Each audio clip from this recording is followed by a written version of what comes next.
আসসালামু আলাইকুম এভরিওয়ান, সবাই কেমন আছো? আলহামদুলিল্লাহ আমি অনেক ভালো আছি। তো আশা করছি তোমরা অনেক ভালো আছো। Welcome back to my channel আবলিয়াত ব্লগ। দেখতে পাচ্ছ প্রচুর নৌকা, সাইডে পুরো নৌকা আর নৌকা, হ্যাঁ ভর্তি। আর এই জায়গাটি হলো বাঁকড়া। অ্যাকচুয়াল কোন পাড়াটা আমি অত জানি না, তবে বাঁকড়া, হ্যাঁ। আর এটা হলো ভাবির নানা, তো ভাবির নানার নৌকা এটা। আর এদিকটা আমরা ভাবি তো হাল টাল ধরে রেডি পুরো। আমরা এখন এসেছি দুপুরবেলা খাওয়া দাওয়া করেই আমরা বেরিয়ে পড়েছি এই নৌকা চড়া। মানে পানি তো এখন শুকিয়ে যাচ্ছে, যেহেতু পুরো বুড়ে গিয়েছিল এই জায়গাগুলো, পানিতে নাকি ভরপুর ছিল। এখন দিন যাচ্ছে আর একদম শুকিয়ে যাচ্ছে, যেহেতু নাত জামাইরা বসবে, মানে নাতি জামাইরা বসবে, তাই জন্য অনেক দিন পড়েছিল বলে নানা আবার একটু ঝাঁটা মানে পাটকাঠি দিয়ে সুন্দর করে পরিষ্কার করে দিল। তো আমি তো বসে নিলাম। এখন আয়তের পাপা দেখো ভয় ভয় ভয় করে কীভাবে বসছে। আয়তের পাপার প্রচণ্ড ভয় লাগছে, আর আমার ভাই তো উঠতে চাচ্ছে না, ও দূরে দাঁড়িয়ে আছে আমার মেয়েকে নিয়ে, হ্যাঁ। আর ফোন টোন বাড়ি রেখে আসবে, এরকম কথাবার্তা চলছে ওখানে। মানে ও 16 আনায় মানে অমত এই নৌকায় উঠতে। আর আমি আর ভাবি তো পুরো রেডি, উঠবো। আর মনে করেছিলাম আয়াতকে বাড়ি রেখে যাব। আমি ভয় পাচ্ছিলাম যে আয়াতকে নিয়ে এইভাবে যাওয়াটা উচিত হচ্ছে না, এরকম বলছিলাম।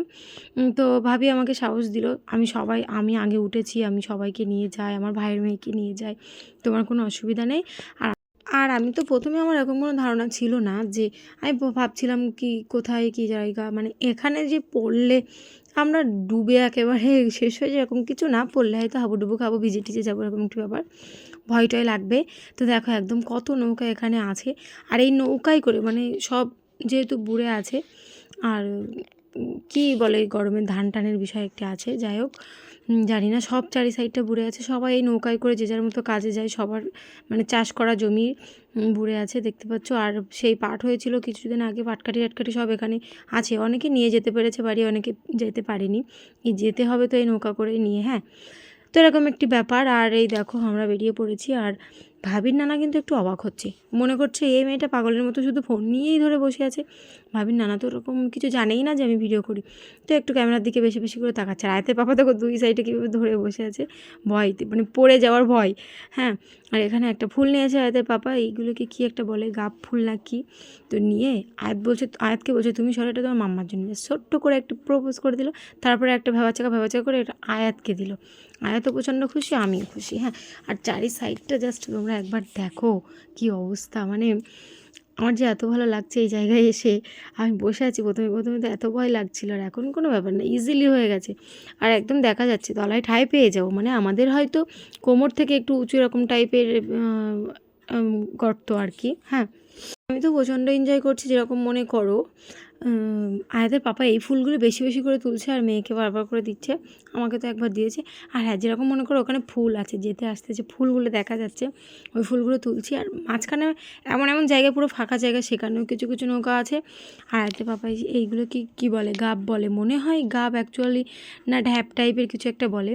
তো আয়াতের বাবা দেখো খাচ্ছে, হ্যাঁ। আমি ভাবিকে বলছি দেখো ভাবি খাচ্ছে, ভাবি বলছে ওগুলো খেতেই হয়, হ্যাঁ।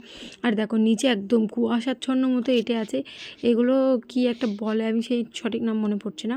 আমি তো হাত বাড়িয়ে আছি, চেষ্টা করে আছি কখন ধরবো, কিছু একটা তুলবো, এরকম একটি ব্যাপার। আর এখানে আমি পোজ দিচ্ছি, আর সত্যি কথা বলতে মুখে একটু মাস্ক পরে আসলে বেশি ভালো করতাম। আমি ভিডিওটা জাস্ট ইমোজি দিয়েছি, প্লিজ ডোন্ট মাইন্ড, হ্যাঁ। জাস্ট আমার দিকে না দেখে, ইমোজির দিকে না দেখে, চারি সাইডের ভিউজগুলো দেখলে একটু বেশি ভালো হবে, হ্যাঁ। তো দেখো আমি আয়াতের পাপা এখন সিনেম্যাটিক শট নিচ্ছে হাত দিয়ে, তারপরে বললো আমাকে দাও, আমি একটু ক্যামেরা করি। এগুলো সিনেম্যাটিক শট, অ্যাকচুয়ালি এটাই বললাম কারণ আমরা হাত দিয়ে ঢং করছি তাই জন্য, হ্যাঁ। দেখো কত সুন্দর লাগছে, আর পানিগুলো একদম কি পরিষ্কার। আর এই হাত দিতে বেশ সফট বিষয়, প্রত্যেকটা হাতে করে তুলে দেখাচ্ছি একদম। আর এখানে আয়াতের পাপা আবারও সেই ঢ্যাপ তুলেছে, মানে খেতেই ব্যস্ত আয়াতের পাপা, কোনো ব্যাপার না। আমি খেয়েছি অনেক দিন আগে, কিন্তু এখন আর ইচ্ছেই নেই যে ওটা গালে দিলাম না। আয়াতও পানিতে হাত দিচ্ছে, আয়াতের যে এত আনন্দ হচ্ছে সেটি হয়তো বলে বোঝানোর মতোই না, হ্যাঁ। ও পার্কে গিয়ে বোটিং করেছে, কিন্তু এই নৌকায় ওঠার স্বাদ তো প্রথমেই আজকে উপভোগ করছে। দেখো কত আনন্দ করছে, আর একদম নিচু। আমি প্রথমে বলছি 4-5 জন 6 জন মিলে আমরা এখানে কিভাবে যাব। নানা বলছে দেখ কিভাবে যাওয়া যায়, যেরকম করে অনেকটা দূর অতিক্রম করে এসে পুরো মাঠের মাঝখানে এসে গেছি। আর বলছে সামনেই নাকি কৈজুরি, এরকম একটি ব্যাপার। মাঠ পার হলেই এইগুলো কিন্তু সবই ফসলেরই ক্ষেত, আর সবই ডুবে এখন একাকার হয়ে আছে।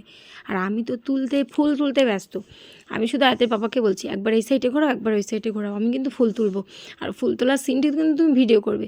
কিন্তু কোনো প্রকারে একটিও ফুল তোলা কি আমার দ্বারা সম্ভব হয়েছে? একদম ভালোভাবেই কোনো প্রকারে সম্ভব হয়নি। হ্যাঁ, তো আয়াতের পাপা মোটামুটি ধরে বসে আছে, আর আয়াত একবার আমার কাছে, একবার ওর পাপার কাছে, আর ওর মামা তো এক সাইডে স্ট্যাচু মতো বসে আছে আর বারবার বলছে নড়িস না আয়াত, নড়িস না, এরকম একটি ব্যাপার। আর আমি ফুল তুলতে না পেরে সে কী বলে কচুরিপানা তুললাম।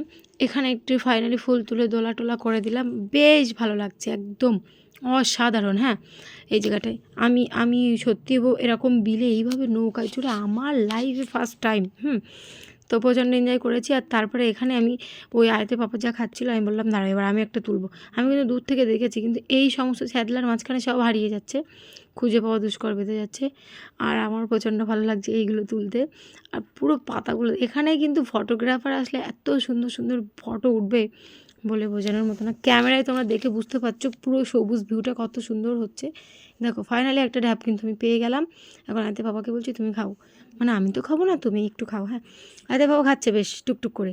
আর এখন আমার ভাবি আমার ভাইকে ভিডিও করছে, ভাই তো ভিডিও আসতে চায় না, আর পুরো ক্যামেরা মুখের কাছে। আর ভাইয়ের তো একে তো মুখ কালো, ভয় লাগছে, ও উঠতে চাইছিল না, জোর করে তোলা হয়েছে। আর ওকে ক্যামেরার মুখে, ওর মুখে ক্যামেরা ধরে বলছে দাঁড়াও আগে তোমার ভাইকে ভিডিও করি, তারপরে তোমাদেরকে করছি। আমরা একটু দূরে ছিলাম, হ্যাঁ, তো আমাদের ভিডিও করছিল। আর এখানে আমি মাছ দেখতে পেয়েছিলাম, ছোটো ছোটো কুচো কুচো মাছও ছিল এখানে। হ্যাঁ, তো তাই তোমাদেরকে দেখাচ্ছিলাম, কিন্তু ক্যামেরায় ধরা পড়লো না সেটা আর কি। আর এখানে আমি বসে আছি একদম সাইডে, আয়াতের পাপাকে বলেছি তুমি এমনভাবে আমাকে একটা ফটো তোলো। আর এই সময় ফটো তুলতে গিয়ে আয়াতের পাপা জাস্ট ভিডিও করেছে। আমি বললাম আমাকে আর আমার মেয়েকে সুন্দর মতো ফটো তুলতে, কিন্তু না আয়াতের বাবা এখানে ফটো তুলিনি, একটাই ফটো তুলেছে যেটা আমি থাম্বনেলে সেট করব চিন্তাভাবনা নিয়েছি। তো এই দেখো একবার এ সাইড একবার ও সাইড, আমি কিন্তু পেলাম না। আর একটা ঢ্যাপ ছিল আমি পেলাম না, প্রচুর ঢ্যাপের কালেকশান এখানে। হ্যাঁ, ছোটো বড় মোটা রোগা মোটা পাতালা এরকম একটা বিষয়, মাঝারি, যাই প্রচুর। এই যে আর একটা পেয়ে গেলাম, এই দেখো ফাইনালি এটা আমি সুন্দর মতো তুলতে পারলাম। আর টেনে ছিঁড়ে একেবারে বের করে নিয়েছে। আর এদের পাপাও সেটা কিন্তু এখনও খায়নি, হাতে করে রেখে দিয়েছে দুটি, তো নৌকায় রেখে দিচ্ছে, বলছে বাড়ি নিয়ে যাবো, এরকম একটি ব্যাপার। তো অনেকটা পথ অতিক্রম করার পরে এখনও সেই দেখতে পাচ্ছ একটা ঘর, ওই অবধি আমাদের যেতে হবে, তবেই আমরা গন্তব্যস্থলে নামতে পারবো, এরকম একটি ব্যাপার। প্রচুর ঘুরেছি, ঘোরার আর শেষ নেই। আর জীবনের সেরা মুহূর্ত এটা একটি স্মৃতি হয়ে থাকবে। আর ইমোজি দিলাম, তবে এই সাইডে মানে আমার একটু ব্লগের মাধ্যমে থেকে যাবে স্মৃতিগুলো। হ্যাঁ, সেই দূরে একজনকে দেখা যাচ্ছে সাদা জামা পরে, উনি দাঁড়িয়ে আছেন, মানে নানার এই নৌকাটি নিয়ে যাবে সাথে করে কোথায় দরকার, তাই জন্য আমরা একটু তাড়াতাড়ি বেরিয়ে পড়েছি। আর আমরা খুব কাছাকাছি এসে গেছি। আর আয়াতের মুহূর্তটা দেখো কত সুন্দর। আর এখানে আয়াতের বাবাকে বলছি ফোন দাও, মাঠে তবুও একটু নেটওয়ার্ক আছে। সে দেখো ওই একজন নৌকায় করে যাচ্ছে, প্রচুর ভালো, মানে আমার কি ভালো লাগছে আমি বলে বোঝাতে পারবো না। আর ওই আরেকজন আসছে, মানে মাছ ধরতে যায় এখানে এই নৌকায় করে, পাটকাঠি আনতে যায়, কোনো না কোনো দরকারে যায়, কোনো না কোনো, বেশিরভাগ মাছ ধরতে যায়। হ্যাঁ, যেহেতু এখন বুড়ে আছে, এর থেকেও নাকি বেশি পানি ছিল। তো ফাইনালি আমরা চলে এসেছি আমাদের গন্তব্যস্থলে, দেখতে পাচ্ছি। এখন আমি ভাবছি কিভাবে নামবো আমরা এখান থেকে, নৌকা যদি কাত হয়ে যায়, এরকম একটু ব্যাপার। উঠতে গিয়ে যেরকম ভয় লেগেছিলো, আমাদের নামতে গিয়েও ঠিক সেই ভয়টা কাজ করছে। আর নানা একদম রেডি, বয়স্ক মানুষ হিসেবে যেভাবে নৌকা এতক্ষণ হাল চালিয়ে আনলো, অসম্ভব অতুলনীয়। হ্যাঁ, তো আয়াতের পাপার রিয়াকশানটা দেখো। আর আমার ভাই তো রেডি, কখন সেই দোরগোড়ায় চলে আসবে সেইটা দেখার জন্য। তো ফাইনালি আমরা পৌঁছে গেছি, দেখতে পাচ্ছি আমাদের নৌকার গতি কিন্তু কমে গেছে, কারণ আমরা এসে গেছি। আর এই আর একটা নৌকা দেখো, কী একটা নৌকা, গাছের নৌকা, ওটা নৌকা না অ্যাকচুয়ালি নারকেল গাছের যে খোলসটি হয় সেটা, ওটা দিয়েও নৌকা বানানো, ওটা দিয়েও কাজ চলে, এরকম একটি ব্যাপার। মানে কাজ করার ইচ্ছা থাকলে সব রকমভাবে চলে। ফাইনালি এসে গেছি। আর এখন আমি বলছি দাঁড়াও আমি আগে উঠবো, ভরপুর নৌকার থেকে আমি আগে নামবো। তো আমি দেখো উঠে দৌড়ে চলে গেছি। আর এখন আমি বলছি দাঁড়াও আমি একটু ভিডিও করি। তো আমার ভাবি উঠে গেছে একেবারে। আর ভাবি এখন ভাবির ভাইয়ের মেয়েকে নিবে। আর দেখো পানি কিন্তু ঢুকে গিয়েছিলো, আমরা এতটা রাস্তা চড়েছি, কতটা পানি ঢুকে গিয়েছে দেখতেই পাচ্ছ। আর আমার ভাইও উঠে গেল। এখন বাকি আয়াতের পাপা আর আয়াত ভয়তে মানে এরকম একটা হয়ে যাচ্ছে, ও মনে করছে সবাই উঠে চলে গেছে, এরকম একটা ব্যাপার। আমার ভাই বলছে দাঁড়াও মামা আমি আসছি তোমাকে নিতে। তো এবার আমার ভাই আয়াতকে নিয়ে নিল, আয়াত তো রেডি হাত বাড়িয়ে। এবার আয়াতের পাপা উঠে গেছে। হ্যাঁ, তো কেমন লাগলো অবশ্যই কমেন্ট করে জানি, আমাদের কিন্তু খুব স্মৃতিময় হয়ে থাকবে জিনিসটি। আর হ্যাঁ, ভালো লাগলে লাইক কমেন্ট চ্যানেল সাবস্ক্রাইব করতে ভুলো না। আর ফেসবুক পেজ থেকে দেখলে একটি ফলো করে দিও। আল্লাহ হাফেজ।